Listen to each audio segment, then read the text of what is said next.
Estas férias leve o Observador no bolso. Na praia, no campo ou entre viagens, acompanhe toda a atualidade sem limites. Assine com 40€ de desconto e habilite-se a ganhar uma estadia de 2 noites num dos hotéis boutique da Small Portuguese Hotels. Este verão, desligue da rotina, não da informação. Assine em observador.pt. Bom dia, são 8 horas.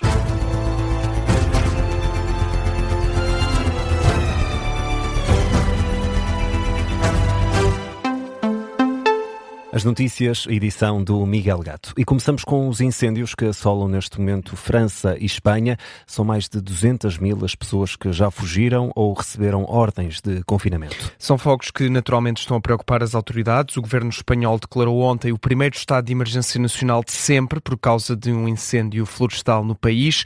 Madrid e Ávila são as duas regiões que mais preocupam as autoridades nesta altura, de onde já foram retiradas mais de 60.000 pessoas. Hoje o presidente do governo espanhol, Pedro Sánchez, visita as áreas mais afetadas. A líder regional de Madrid, Isabel Ayuso, já descreveu estes fogos como uma situação sem precedentes por causa das altas temperaturas no terreno e também por causa dos ventos fortes que estão a atingir a região.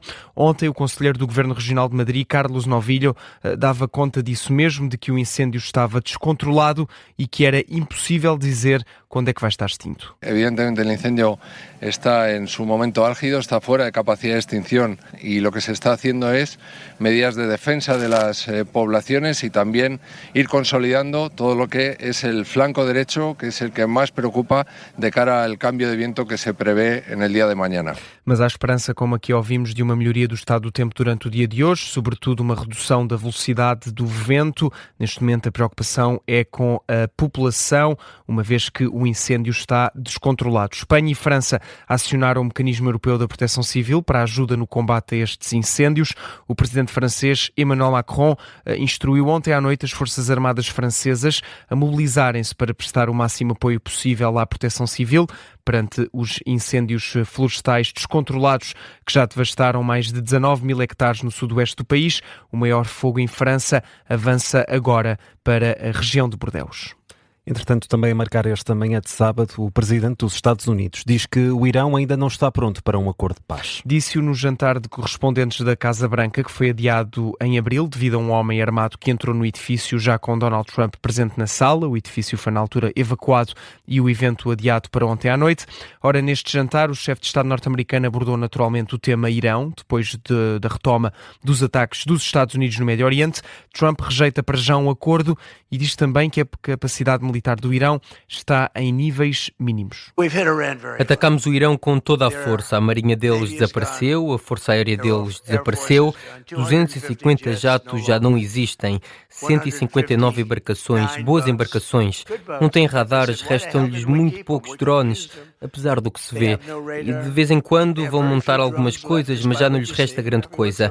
E já agora eles estão a falar connosco neste momento. Adorariam chegar a um acordo. Acho que ainda não estão prontos para isso, não acho que já seja a altura certa, mas estou disposto a ouvir. Eles não podem ter uma arma nuclear. As declarações de Donald Trump ontem à noite, Trump que vai receber na próxima terça-feira o primeiro-ministro israelita na Casa Branca, apesar da ordem do Tribunal Penal Internacional para um mandato de captura de Benjamin Netanyahu. O presidente dos Estados Unidos que deve também receber o presidente da Ucrânia, Volodymyr Zelensky, na próxima semana em Washington. E vamos agora à atualidade nacional, Miguel, e é uma notícia Observador. Rui Costa está na lista negra do Banco de Portugal por incumprimento financeiro num projeto imobiliário. O presidente do Benfica está sinalizado por um incumprimento em prestações sobre créditos superiores a 20 milhões de euros para um empreendimento de luxo. Em causa está um projeto imobiliário de uma empresa da qual Rui Costa é acionista. Esta situação coloca o líder dos encarnados na lista de devedores na Central de Responsabilidades de Créditos do Banco de Portugal. Ao Observador, fonte oficial da empresa garante que não houve execução de hipotecas e que a relação com o banco que concedeu o crédito continua a correr dentro da normalidade. Segundo essa mesma fonte, foram também dadas garantias de que a dívida de Rui Costa pode ser saldada. Ainda há polémica com o Ministro da Administração Interna. André Ventura acusa o PS de estar refém de poderes ocultos no caso de Luís Neves. O Presidente do Chega estranha que os socialistas não estejam a pedir mais esclarecimentos ao Ministro e antigo Diretor da Polícia Judiciária, isto por causa das polémicas que têm deixado Luís Neves debaixo de fogo nas últimas semanas.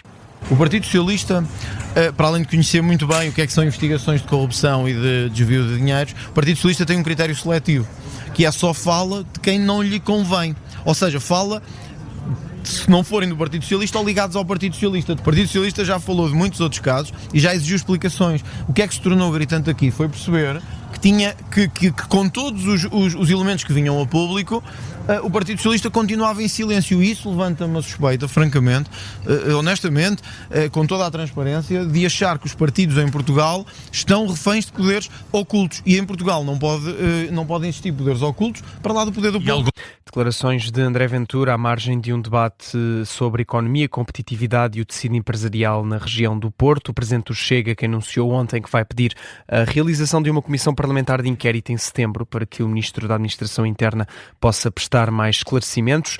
Os mais recentes desenvolvimentos sobre o caso Luís Neves dão conta de que o Ministro não entregou ao Tribunal Constitucional as declarações de património, rendimentos e interesses durante os períodos em que exerceu funções como Diretor Nacional da PJ, informação avançada pela TVI, CNN e também pelo jornal Nascer do Sol.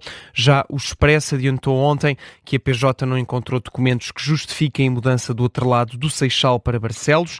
Em causa podem estar indícios da alegada prática dos crimes de descaminho e abuso de poder. O Ministro garantiu ontem aos jornalistas que se sente com legitimidade para continuar no cargo e pediu também respeito pelo trabalho que está a realizar no Governo. Entretanto, Miguel, a segunda fase dos exames nacionais terminou ontem e depois das polémicas com a correção das provas, LIVRE, PCP e Bloco de Esquerda juntam-se ao PS e defendem uma comissão parlamentar de inquérito ao Ministro da Educação. Foi uma posição que foi transmitida ontem na manifestação que ocorreu à porta do Ministério da Educação, onde cerca de 200 alunos pediram a admissão de Fernando Alexandre, e começamos pelo dirigente do PCP, António Filipe, que entende que o Ministro tem sim de dar mais esclarecimentos. Esta questão tem que ser levada muito a sério para a Assembleia da República e usar os mecanismos regimentais de que dispõe para que o Governo assuma as responsabilidades que tem que assumir perante o Parlamento e perante o país. E, portanto, aquilo que foi anunciado, a redução do inquérito, obviamente que não é de descartar e que pode fazer sentido. Para já é preciso que o Governo não fuja aos esclarecimentos que são necessários sobre este problema, que não faça como tem feito até aqui, que é procurar tirar as responsabilidades para todos, menos para o próprio Governo, que é o verdadeiro responsável pela situação que está criada. António Filipe, dirigente do PCP, durante a manifestação do movimento Chumbados Pronto PT. Já Rui Tavares, do LIVRE, acusa o Governo de ter criado um problema quando este problema não existia e também não descarta uma nova ida do Ministro ao Parlamento. Acompanhamos porque nos parece que se trata de uma questão que é uma questão transversal ao Ministério da Educação, a criação de um caos onde não havia. Quer dizer, nós estamos habituados a outras dificuldades na educação, seja na colocação de professores, seja no início do ano letivo. O que este Ministro conseguiu fazer foi inventar um caos novo no Ministério da Educação, que é de facto uma coisa inédita e que tem que ser explicada. E não vai lá com auditorias por empresas privadas. Já Fabian Figueiredo, deputado único do Bloco de Esquerda, defende que Fernando Alexandre tem ainda 3 pontos por esclarecer. A outra coisa que o Ministro tem de uma vez por todas explicar. Como é que vai funcionar o ressarcimento às famílias? 2, como é que vai ser pago o trabalho suplementar aos professores? 3, que deixe de ser teimoso e que reveja desde já o calendário de acesso ao ensino superior.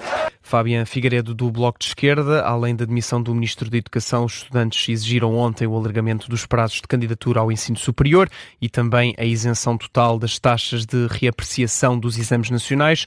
Ontem o Ministro da Educação dava conta de um aumento de cerca de 40% nestes pedidos, relativamente ao ano passado, e garantia também que a segunda fase, a correção das provas da segunda fase estava a correr dentro da normalidade. Ora, a classificação dessas provas inicia-se na segunda-feira.